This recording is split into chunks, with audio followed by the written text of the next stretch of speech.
नमस्कार दोस्तों।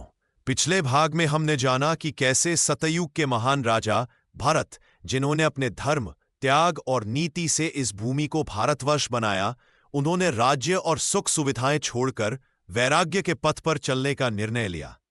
आज की कहानी उसी के आगे की है। वह यात्रा जहां राजा नहीं रहे राजा, बल्कि बन गए एक तपस्वी, एक साधक, एक खोजी आत्मा। राजमहल के द्वार पर एक सन्नाटा था। राजा भरत ने अपनी रानी, पुत्रों और मंत्रियों से अंतिम विदा ली। आंखों में आंसू थे, पर मुख पर अपूर्व शांति। उन्होंने कहा, धर्म का अर्थ है त्याग, और त्याग का अर्थ है आत्मा की ओर यात्रा। राज्य छोड़ना मेरा कर्तव्य नहीं, मेरा संकल्प है। फिर उन्होंने एक आखिरी बार राजमहल की ओर देखा और नंगे पांव, एक वस्त्र में, एक कमंडल और जपमाला लेकर निकल पड़े। उनकी यह यात्रा किसी युद्ध की नहीं, बल्कि स्वयं से मिलने की यात्रा थी। कई दिनों की यात्रा के बाद वे गंधमादन पर्वत पहुंचे। यह स्थान हिमालय की गोद में स्थित था, जहां नदियां कलकल करती थीं, पक्षियों का मधुर गान गूंजता था और वातावरण तप की अग्नि से पवित्र था। भरत ने वहीं एक छोटी सी कुटिया बनाई। कुटिया के चारों ओर बेल, पीपल और वटवृक्ष लगे थे। पास में एक निर्मल झरना बहता था।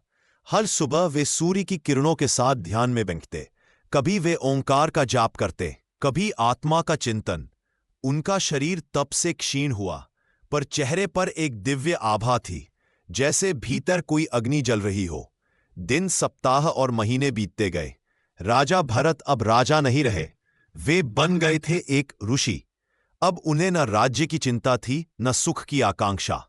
प्रत्येक सुबह वे जल से स्नान करते, फल खाते और ध्यान में लीन हो जाते। कभी वे पशुओं को दाना डालते, कभी आकाश को देखकर मुस्कुराते। सारी सृष्टि एक है, मैं उसी का अंश हूं। उनके भीतर करुणा का सागर उमड़ता रहता। प्रकृति उनके सखा जैसी हो गई थी। एक दिन जब आकाश में घने बादल छा गए और पर्वतों के बीच बिजली कड़कने लगी, भरत ध्यान में लीन थे। अचानक उन्होंने एक करुण पुकार सुनी। उन्होंने नेत्र खोले, देखा कि सामने एक हिरणी भागी चली आ रही है। उसके पीछे एक सिंह गरजता हुआ दौड़ रहा था। हिरणी भयभीत थी। वह तेज गति से उछलती कूदती पानी पार कर रही थी, परंतु तभी उसका पैर फिसला, वह गिरी और उसी क्षण एक छोटा हिरण का बच्चा उसके गर्भ से गिर पड़ा।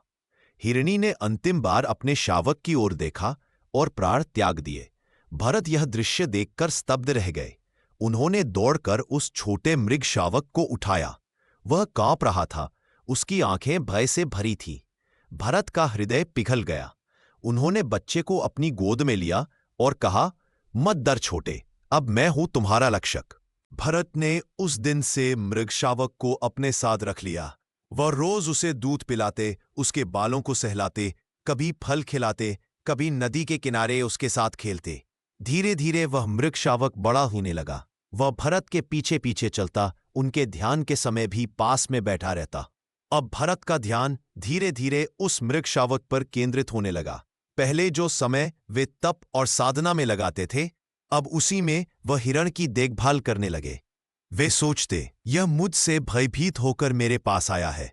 यह भी तो ईश्वर की सृष्टि है, इसकी सेवा करना भी तो धर्म है। धीरे धीरे भरत का मन ध्यान से भटकने लगा।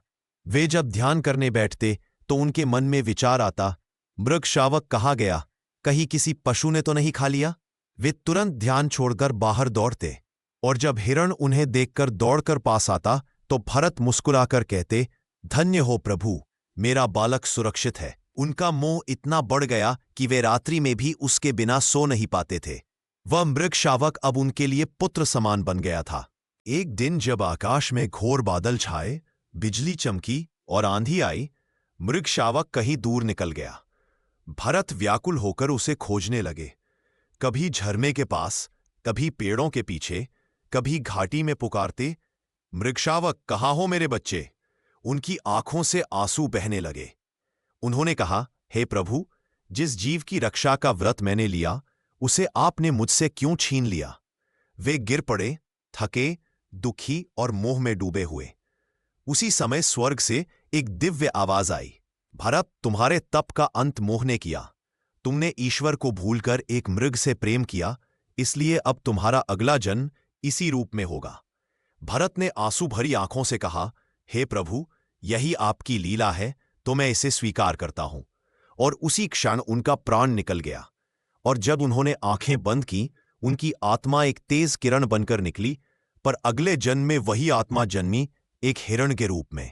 भरत अब एक हिरण बन चुके थे, परंतु उनके भीतर पूर्व जन्म की चेतना शेष थी। वे जानते थे कि वे कौन है, एक राजा, एक तपस्वी जिसने एक मृग के कारण अपनी मुक्ति खो दी। वे अब भी साधु आश्रमों के पास रहते, ऋषियों की बातें सुनते और भीतर से रोते। कैसी विचित्र है यह माया! जो ईश्वर के समीप था वह अब पशु बन गया। और इसी प्रकार भरत का दूसरा जीवन आरंभ हुआ, वह जीवन जो उन्हें पुनः मुक्ति के मार्ग पर ले जाएगा। पर यह मार्ग आसान नहीं था, क्योंकि अब उन्हें फिर से जन्म लेना था, जड़ भरत के रूप में, जो आगे चलकर अध्यात्म का प्रतीक बनेगा। भाग 2 समाप्त।